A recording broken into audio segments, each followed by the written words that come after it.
نعم ليلة القدر. ليلة القدر المراد إنا أنزلناه في ليلة القدر، يعني معروف كي قرآن نزل ماذا في ليلة القدر. قرآن شب ليلة القدر وإن شب ليلة القدر يعني شبی که چه با هزار ماه عبادت برآورد میشد.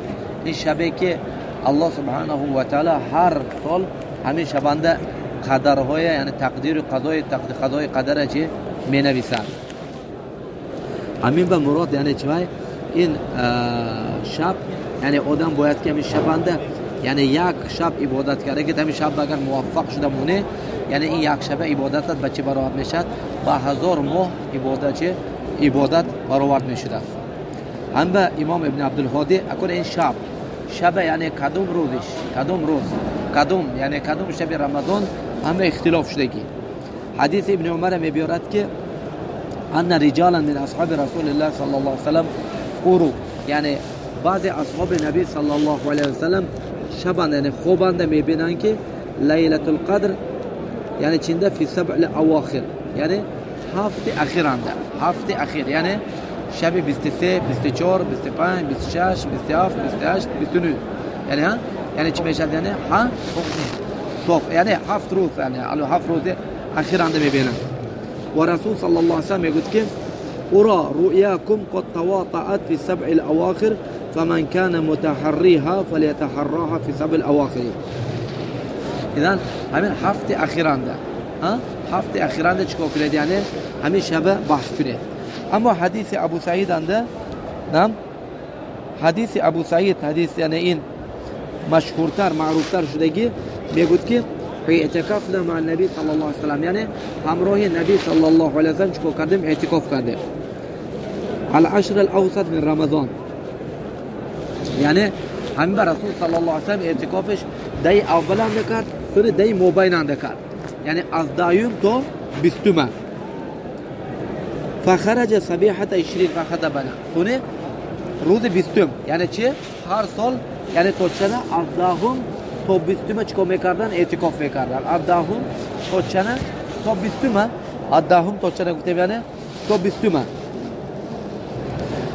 آخرین سال رسول صلی الله علیه و سلم روز 20 اگر روز 20 هم از اعتکاف میبرد که روز 20 سحرشان گفت که اینی اریت لیلة القدر ثم من میگفت شب قدر من به نشون دادن کدوم شب بود کدوم وقت نشون دادن من لیکن من آیادم برآورده شد.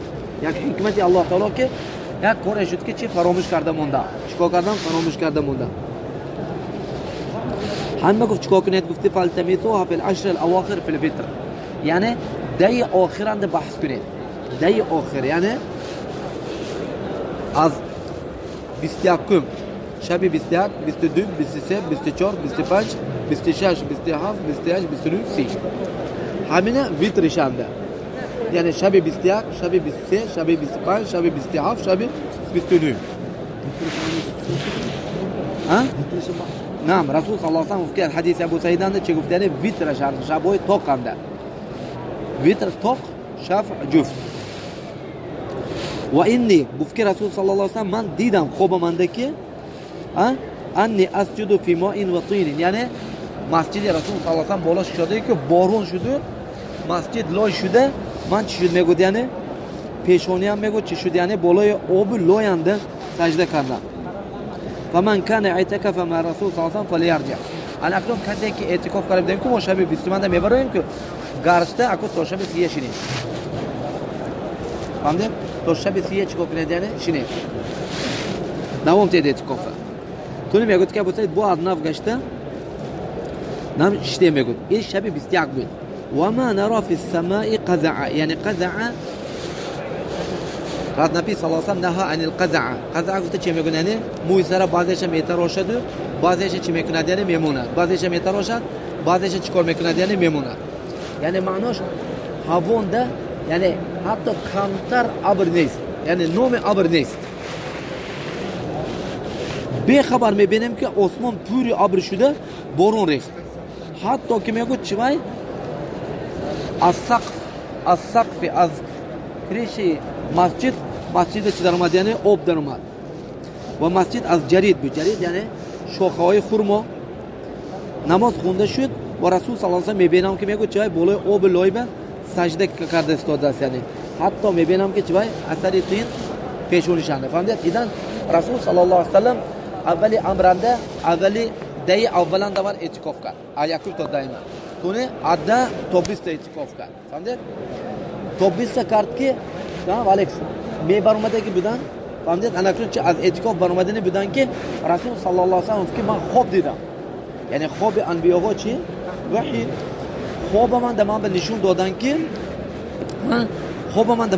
دادن که یعنی لیلة القدر دی آخرانده میشه.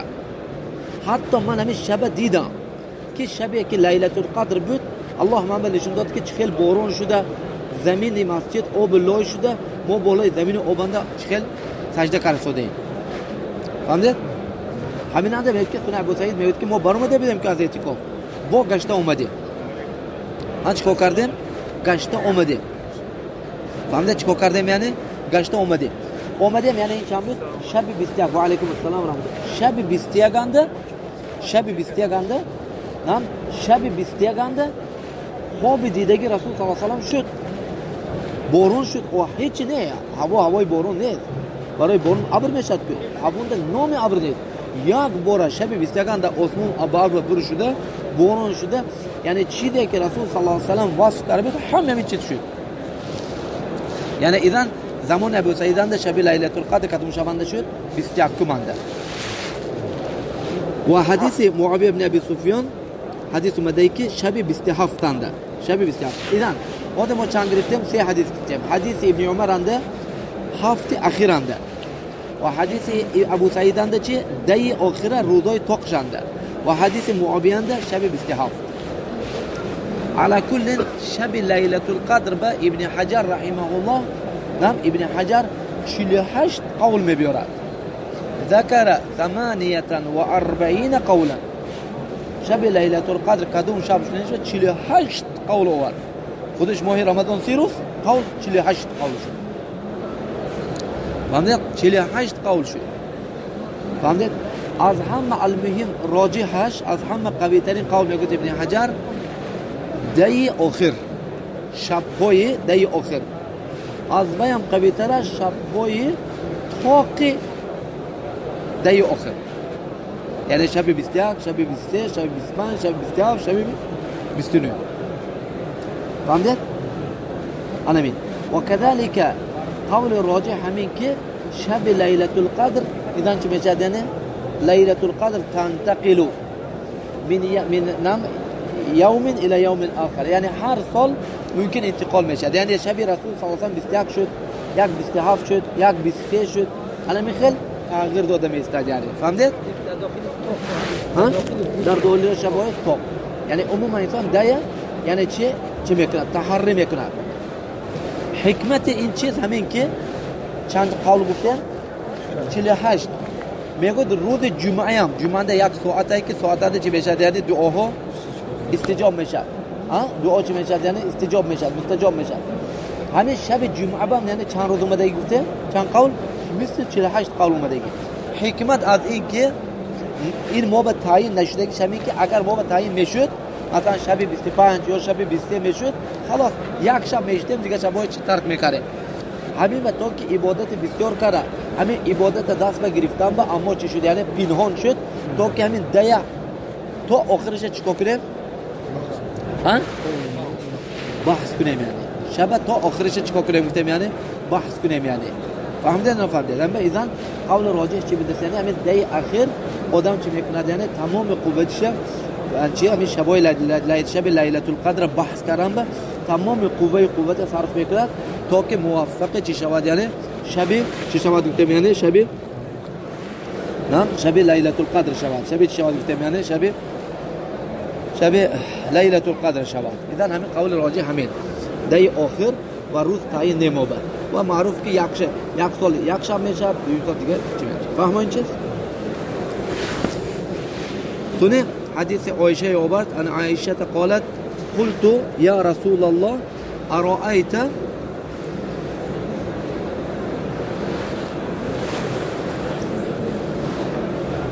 میگوید که ابن عبدالهادی رحمه الله وعن عائشة قالت قلت يا رسول الله أرأيت إن علمت أي ليلة القدر ما أقول فيها قال قولي اللهم إنك عفو تحب العفو فاعف عني.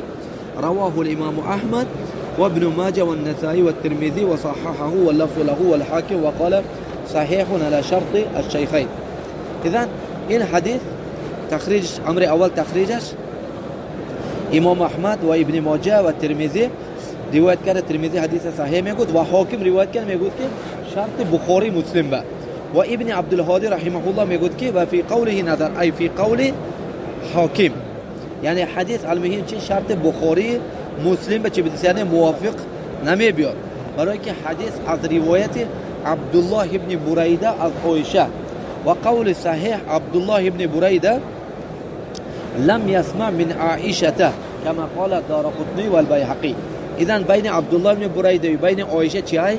انقطاع های، اسناد شدگی یعنی پانده شدگی، برای همین حدیث یعنی چی بشد؟ انقطاع های. اما معنای حدیث عایشه رضی الله عنها میگوید که رسول الله صلی الله علیه و سلم گفت یا رسول الله ارایت اگر همین شب لیلة القدر من دونستم، یعنی شب لیلة القدر موفق شدم، یعنی همین معناش دی اخیرنده من یعنی بنیت لیلة القدر نم یفتن مسجدند اعتکاف نشستم چویم بچه کدوم دعای بسیارتر کنم، کدوم دعای چی بسیارتر کنم. باید رسول صلی الله علیه و سلم همین دعای تعلیم داده گفت که اللهم انك عفو تحب العفو فاعف عني، یعنی بوکی علمی دعای اللهم انك عفو، یعنی الله تو عفو یعنی مناش عفو مناش یعنی عافیت کننده یعنی بخشنده ای، تحب العفو و بخشیدن دوست می‌داری، فاعف عني من چیکار کنی یعنی بخش، من چیکار یعنی بخش، یعنی سبحان الله یعنی حقیقتا مغفرت الذنوب یعنی این چی؟ این یعنی نعمت عظیم، این نعمت چی گفتیم یعنی نعمت بزرگ، نعمت عظیم، گناه بخشیده شدنش نام این چی دعای عظیم هم به نام رسول صلی الله علیه و حتی ابوبکر نام چی تعلیم داد نمازنده چی گویم گفت پیش از سلام گفت که پیش از نماز تمام کرد سلام دادن گفت که اللهم اني ظلمت نفسي ظلما كثيرا ولا يغفر الذنوب الا انت فاغفر لي مغفرة من عندك انك انت الغفور الرحيم. هم دعای کن هم به رسول صلی الله علیه و هر روز از 70 تا 100 چی استغفار میطلبی، هم به عفو یعنی از الله سبحانه و تعالی چی میطلبی؟ عفو میطلبی از الله، چی عفو میطلبی. کذالک همین جند اگر خواهی که نگار کنه چی بده یعنی این تمام سعادت خوشبختی انسان چنده یعنی اگر گناهاش بخشیده شود و الله وای بخشد. همین بیان چی میگوید یعنی هم به شیخ الاسلام میگوید که همین خیر که باشد ایزن چی الجزاء من جنس العمل، الجزاء من جنس العمل یعنی یکی از چیزهایی که تو به یاردم میتید یعنی من الامور التي يعينك على الصبر، من الامور التي يعينك على الصبر هو ان تعلم ان الجزاء من جنس العمل ان انتقمت انتقمت ان عففت عفی عنك. فهمید؟ اذن یک کس تو به گندگی بکند، بدی میکند، ظلم میکند، حقیقت به یک چی میکند، اگر انتقام که گرفته خلاص نفس ده انتقام گرفته میشه، اگر عفو کنه عفو کرده میشه. فهمید؟ هم به چی قاعده مونده چی میگیم یعنی الجزاء من جنس العمل، برای که جزا از جنس عمل، الجزا چی بده یعنی از جنس عمل میشه. خیلی که کنه الله تبا همین کارا میکنه. والله اعلم والحمد لله رب العالمين وصلى اللهم على محمد وعلى آله وصحبه وسلم. یکمش انسان اگر مثلا همراه جماعت و مسجد همراه جماعت و مثلا یکی ویتر آدم شو شبیه قدر همش موافق لیکن ویتر نیست محرم میشه. این ویتر مقصد اینجا عمومی ویتر نه برای که روزها مونده ویتر میشه و شفع میشه. ویتر معنیش چیه؟ توق. روز توق رو گفتم به؟ روز توق ها. 3 6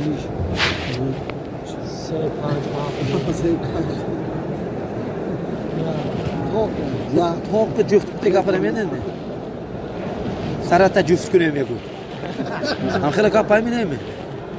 ها؟ سرات جفت کنیم میگو. یعنی توق بودی. Doybatcham. ها؟ Doybatcham aksara toq shavad mego. سرا توق شوان میگو. دیدید؟ ایدان توق یک. جفت که شده دو شده. ها؟ فهمید؟ یعنی توق خیلی جفته. توق خیلی جفته. توق یعنی همه روزهایی که یک عدد کامل به تقسیم نمیشه.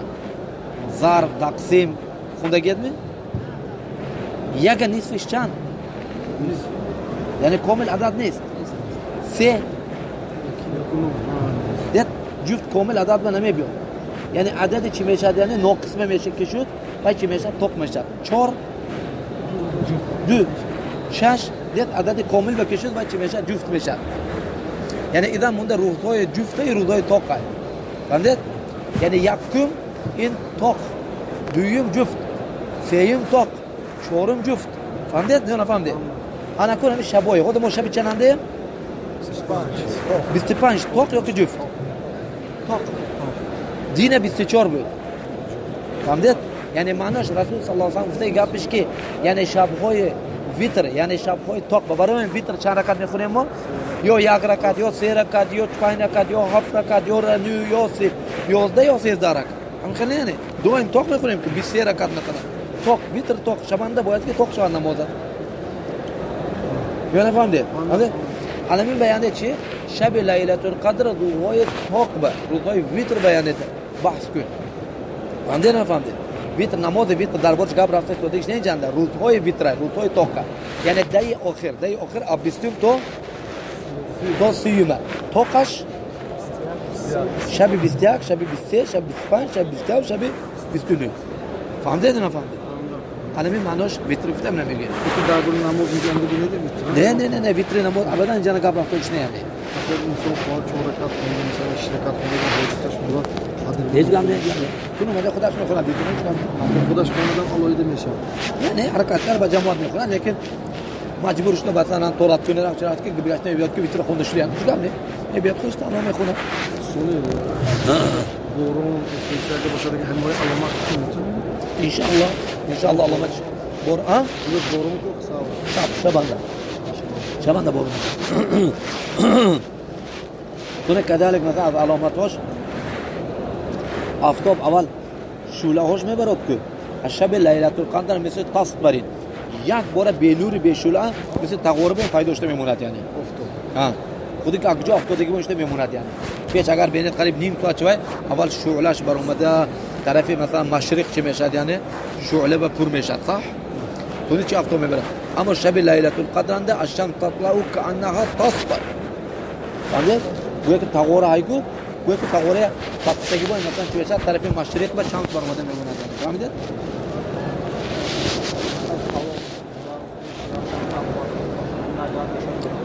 نعم يعني نعم مش ممكن مثلا يعني حتى بعض اهل علم خیلی که گفتم که یعنی پنجایم قول میشد پنجایم قول میشد خیلی که گفتم یعنی شب لیلة القدر شب چه تقریبا یک سال 21 میشد یک سال 23 میشد یک سال 25 بعض اهل علم میگه که درجه حتی منطقه فرق کردش ممکن یعنی الله اعلم این چیز یعنی برای که میگه که یک بار مثلا میبریم که میگه ما یعنی فلان جاده بدیم مونده هیچ خیلی چی نشد از دیگه جا تلفن میکنن که میگن که مونده آفتاب هم خیلی برآمده مونده یعنی این چیز الله اعلم بعید تر یعنی